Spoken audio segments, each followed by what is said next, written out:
One of my favorites is this professor you wrote about who rewrote state laws and built a $100 million industry. Tell us a little bit about that one because I think that's a pretty fascinating story. Well, what I find most fascinating about Sonnet, and why I just first of all, I didn't even know who she was. I never had heard of her. I never heard of Koval Distillery. I was sitting in Koval Distillery with one of the other people in the chapter. I said, and he has every week he has a little get together at this place. So I met him there, and at the end of our conversation about him being part of the book, I said, "Can you think of anybody else who I should interview that is ahead of their team?" He says, "I think you ought to talk to the owner of this place."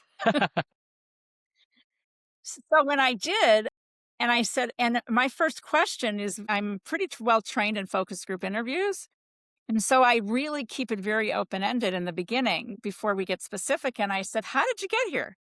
Yeah. And she said, every Yom Kippur, I ask myself, how can I make the world and my family better? How can I make a difference for my family? And how can I make the world a better place?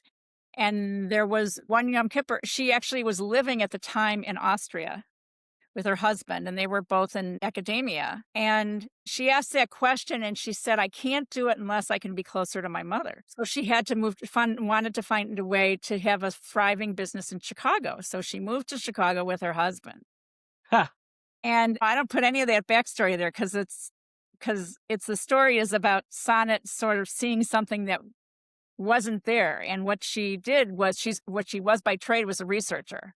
Huh. And she started researching and she said, "Wait a second, nobody's starting a liquor business in Chicago. Nobody has started a liquor business in Chicago since Prohibition. What is going on here?" That is crazy when you think about it. Not having a liquor business in Chicago just doesn't make sense. She said, "So why?"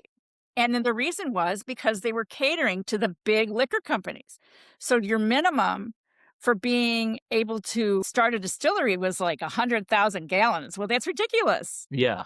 So she got the legislation changed to have it appeal to entrepreneurs. She says, "If I'm going to do this, I want the main message that this book communicates is I want to be successful, but I want to make it possible for everyone to be successful. And the impact you want to make on the others is what drives them in this direction that kind of makes them unstoppable." It's such a breakthrough kind of thing, I think, for a lot of people because they tend to think about the amount of customers and revenue and things like that first before what they really many times should be thinking about is, hey, what are the problems and challenges that my audience is having right now that I can help with?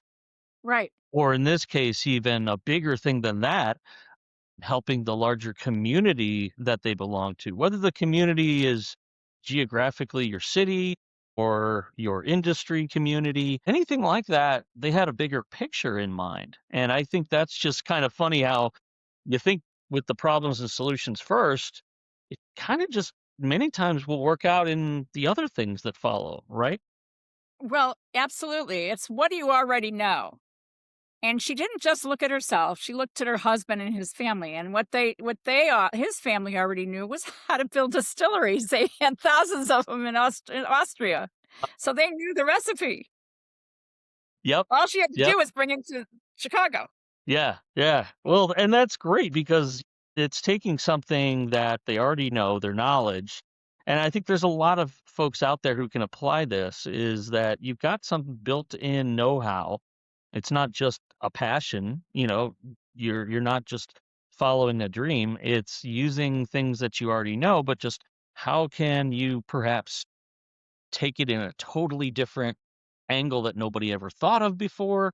And again, fueled by the kinds of people and problems that those people are experiencing that you just happen to maybe see in your everyday life. And you're saying, how come nobody has started a liquor business in Yeah. Chicago? Why? What's wrong with this? Yeah, yeah.